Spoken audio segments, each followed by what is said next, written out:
The center of the Girl Scout Brownie program is the troop meeting. By giving structure to your meetings, girls know what to expect, and they are allowed opportunities to use their leadership skills.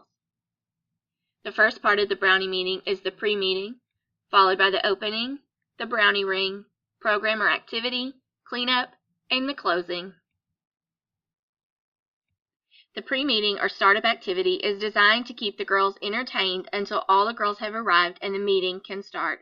These activities should be simple and easy for girls to do on their own. Girl Scout meetings should have an opening and closing. They provide a frame in which to work. An opening signals to the girls that the meeting has begun and it is time to get down to business.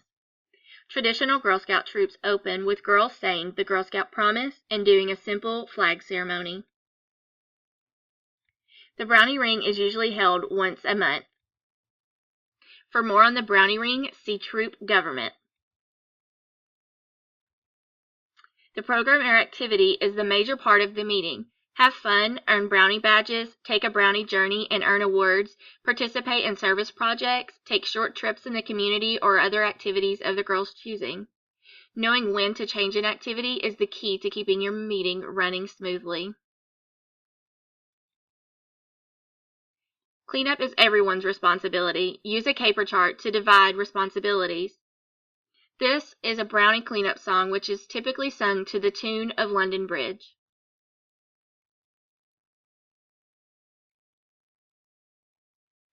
The formal end of the meeting is the closing ceremony. You can retire the flag, sing a quiet song, and do a friendship circle. The closing allows girls a special moment to end the meeting and say goodbye. Both the opening and the closing ceremonies are usually very short and simple. They will mean more if they are made up by the troop and varied from meeting to meeting. When using journey books, each session has a suggested opening and closing that goes along with the theme of that session. Traditional Girl Scout troops close with the friendship circle and the singing of taps. The friendship circle happens when girls stand in a circle. Each girl crosses her right hand over her left. Then she holds hands with the person standing on either side of her. Once they're in the circle, one person in the friendship circle starts the friendship squeeze. This is a good time to use the Do It Did It can to determine who gets to start the squeeze. When you feel your hand squeezed, you put your right foot into the circle and then squeeze the hand on the other side of you. Everyone is silent as the friendship squeeze is passed around the circle. It stands for friendship with Girl Scouts everywhere. Once everyone has left the squeeze, everyone says, "Good night, Girl Scouts," and turns to the right under their arms, never letting go hands until they're facing out. Here are a few guides to quality programming. Be girl-led. Involve the girls in the planning of activities to the fullest extent that is developmentally appropriate. Make it active. Find a way for all the girls to participate in all segments of the troop meeting. Include service, learning, and most importantly, fun. Often, new leaders worry about control or discipline in their troop. If this is true for you, take a second and jot down your concerns. You can think about behavior management in two ways. Prevention, which is heading off the possibility of problem behavior before it happens, or intervention, taking action when inappropriate behaviors occur. This is usually directed towards the girl that is misbehaving instead of the whole group.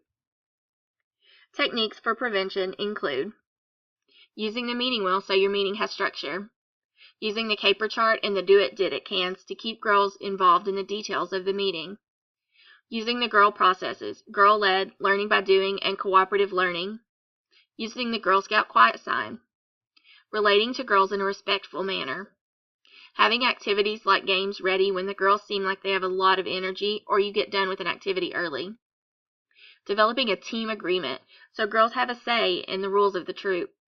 You can see your Brownie Journey book for details on team agreements. Team agreements outline how team members cooperate together. Brainstorm with your brownies about why it is important to create a strong team.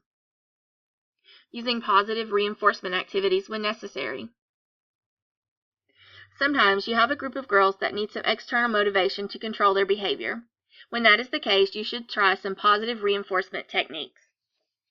You may find initially that you will need to use these techniques every week, but as the year goes on, girls will mature and begin to discipline themselves. Here are two ideas. The first is the troop candle. Light a candle during the opening ceremony. If the troop is well behaved, the candle will burn for the entire meeting, and then it is blown out during the closing ceremony. If the troop is disruptive, the leader blows out the candle early. The goal is to have the candle burn down. Then the troop receives a special treat or surprise. Start with a candle that will burn quickly, then increase the amount of time it will take for the candle to burn completely by using increasingly larger candles. Another technique is complete the word. If the troop has had good behavior the entire troop meeting, you will put up a letter. The next meeting behavior is good again, put up the second letter. If the troop is disruptive, no letter goes up. The goal is to spell out the special treat the troop will get for good behavior. Here are a few tips for leaders. Be honest with the girls. You have some expectations that are not negotiable, such as health and safety standards. Work towards creating a positive team atmosphere in the meeting. Girls can learn to discipline themselves if they feel secure, trusted, and valued. They understand the rules, help make the rules, and know why the rules exist. And if they are involved in planning their activities. If you believe a girl is at risk of hurting herself or others, your role is to get her the expert assistance she needs. Contact staff members at the closest Girl Scout office and find out how to refer girls and their parent guardians to experts at school or in the community. Share your concern with the girl's family if feasible. More information is available in your Volunteer Essentials resource guide. Now, back to your worry list. See if you can identify ways to prevent or manage the problems that you wrote down when we started. To see all of these parts of the meeting with an actual Brownie troop meeting, please see the additional resources for links and more information. Or, if you still have questions, please call 1-800-475-2621 or email gswrc@gswrc.org.